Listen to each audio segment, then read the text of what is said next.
Not again. Every time there's another school shooting in this country, we all know what comes next. The headlines appear, the images flood our screens. We see the grieving parents, the crying children, law enforcement racing to the scene, and then almost like clockwork, we hear the same phrase, not again.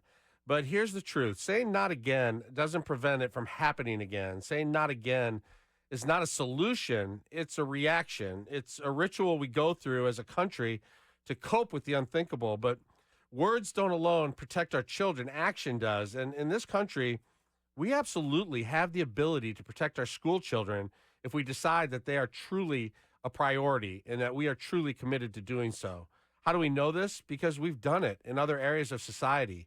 Walk into a courthouse in any American city, you'll see metal detectors, uniformed officers, controlled entry points. Go to a police station and it's secured from top to bottom. Step into an airport, and you'll pass through multiple layers of screening, surveillance, and trained personnel before you ever board a plane. In all of these places, we have invested heavily in safety because we have decided that these environments cannot be left vulnerable. But when it comes to schools, the very place we send our kids, we've allowed vulnerability to remain the status quo. That's a choice. That's a choice. We are choosing to leave them as sitting targets because we've decided it's not worth the money. Our money is better spent elsewhere.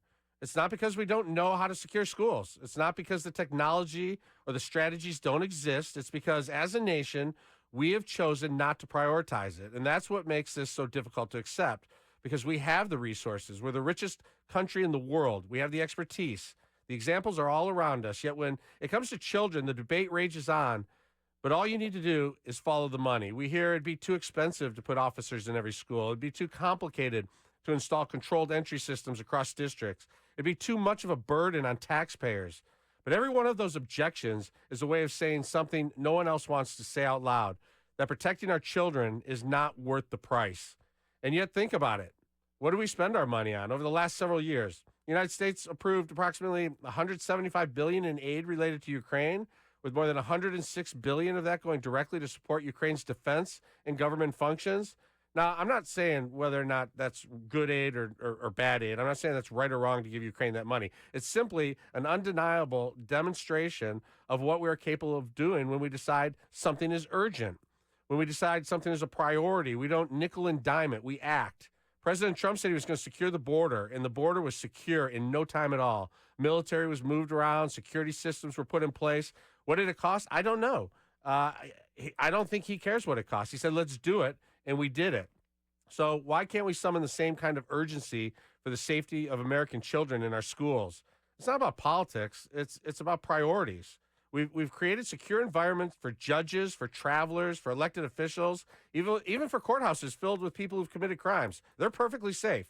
We've ensured that those places are safe, but for our children, the most innocent and vulnerable among us, we have chosen not to extend that same level of protection. I don't know how that's defensible. Every time another tragedy happens, we watch the footage, we shake our heads, we whisper, someone needs to do something, but we are the ones who need to do something. We, the voters, we, the parents and grandparents, we, the citizens who have the power to demand better from those we elect. If a candidate for public office cannot look us in the eye and say they're committed to hardening our schools by investing in physical protections, trained personnel, and modern security infrastructure, then they should not receive our votes. It's that simple. This is not a matter of whether it's possible. It's a matter of whether we care enough about our kids' safety to make it possible. Protecting schools does not mean turning them into fortresses or stripping them of their character as places of learning. It means creating a safe perimeter, just as we do in airports. It means employing technology to detect threats before they reach children. It means having trained personnel who know how to respond to these critical first moments. These are practical measures. They already take place in buildings we decided are important enough to protect every single day. We often say you can't put a price on a child's life, and yet by failing to act, we're putting a price on our children's lives.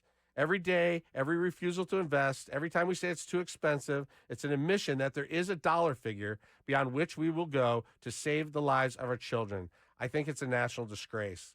So the next time we're tempted to watch the news and say, not again, we should really catch ourselves, because unless we change, it will happen again. And the only way to stop it is to stop pretending that words are enough.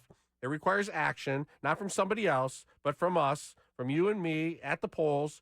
We can only elect those who will get the job done if we decide to do so. It requires a shift in our national priorities. Our children deserve classrooms that are safe, as safe as an airport terminal, as secure as a courthouse, as well guarded as a police station. If we believe they deserve less, then we've lost our way. But if we believe they deserve more, if we believe that protecting their lives is not just a priority, but the priority, we can prove it. We can invest, we can act, we can finally ensure that when parents drop their kids off at school, they can do so without fear of getting a phone call just moments later, a call they pray will never come. Because saying not again is not enough. I believe the children are our future. Let's keep them alive.